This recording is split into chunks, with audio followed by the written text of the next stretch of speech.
This is a LabQuest 2 data acquisition device, and we're going to make use of the LabQuest at various points during the semester to measure different types of data digitally. So the benefits of the LabQuest are that it can be used to measure a variety of different experimental variables using different types of what are called probes that are available. It can collect many data points very quickly, and it cuts down on the amount that you need to record in your lab notebook since the data is recorded and stored digitally. And it gives us good precision without too much work. So we don't have to worry about interpolating between markings and significant figures and that kind of thing, because the display takes care of all that and gives us a numerical value that's stored and that can be exported. So before turning this on, I wanted to take a quick survey of the buttons and inputs on the device that you'll need to be familiar with. The main screen is here, and this is a touch screen, keep that in mind. And to the right of that we have three buttons: a back button, a home button which pulls up a menu of accessories, tools, and settings, and then a play button to start and stop data collection.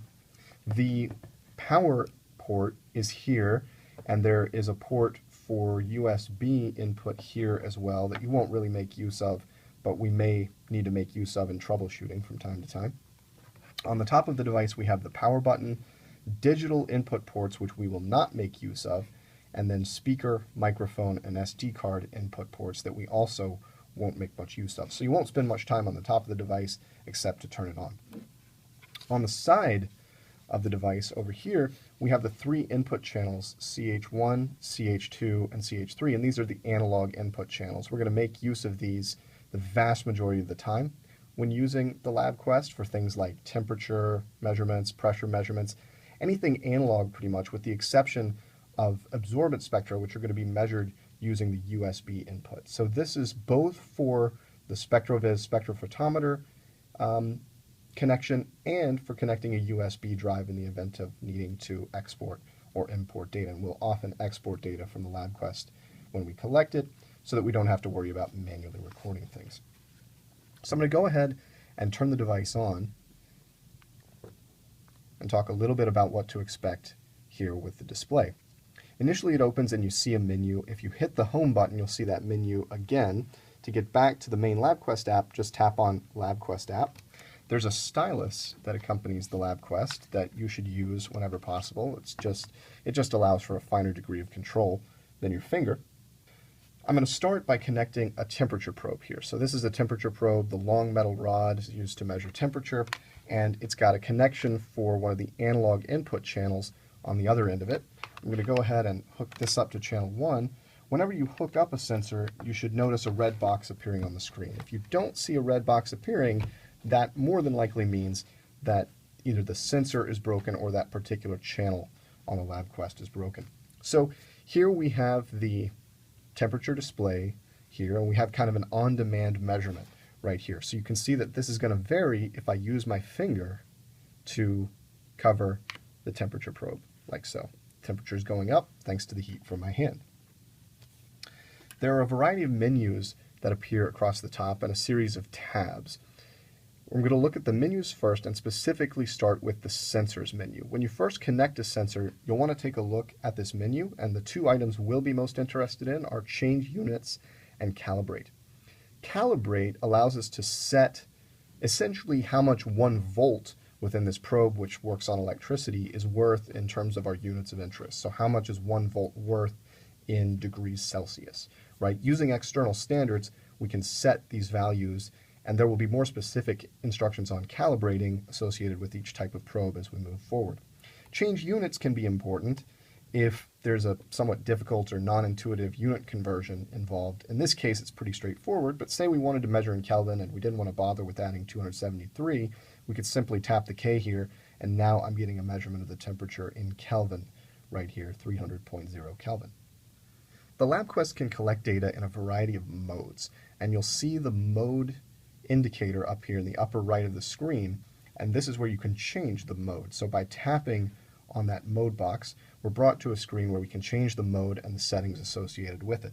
The most important ones for our purposes will be time-based, where we can set either a rate, the number of samples to collect per second, or an interval, the number of seconds per sample. If you set one or the other, you'll notice the other one adjust automatically, and the duration, how long we want to collect data for. The LabQuest will take care of doing all the sampling and stopping automatically, at the end of the duration, but you can also stop it prematurely, as we'll see. Another mode that we'll be interested in is events with entry. What this allows us to do is hit a button that collects a data point. And when that data point is collected, we can enter the associated X value. Say it's a value we're measuring without using the LabQuest, like volume on a syringe, for example. I can name that quantity. Let's say I want to call it volume. And now when I start data collection, a keep button appears in the bottom of the screen, and when I hit that, a data point is collected and I enter the value for volume right here. So that's the events with entry mode. We'll make use of that. We'll also make use, when using the spectrometer, of the full spectrum mode. And this isn't super relevant to the temperature probe, but the long story short here is that full spectrum gets you a full absorbance spectrum across the range that the spectrometer is capable of measuring. So I'm going to actually switch this back to time-based to move us forward here, and we'll do 2 samples per second and 180 seconds total. You can see that the key parameters for whatever mode are listed below the mode box there. Finally, at the bottom, we have the status bar. The status bar has a play button to start and stop data collection. That turns into a stop button when data collection is running. The home button, which takes you to that home screen and also makes it disappear. Battery and Wi-Fi indicators here, and a time in the lower right-hand corner. Now, when we start data collection, we're going to be kicked over automatically to this graph tab. And you should notice that now we've gone from what I call the measure tab right here to the graph tab, the second along the top, and you can tap on these tabs to access the various things. You'll notice that this is moving along, and if I put my hand again over the temperature probe, the temperature is going to start going up. In the graph display, we can see how the data is evolving with time.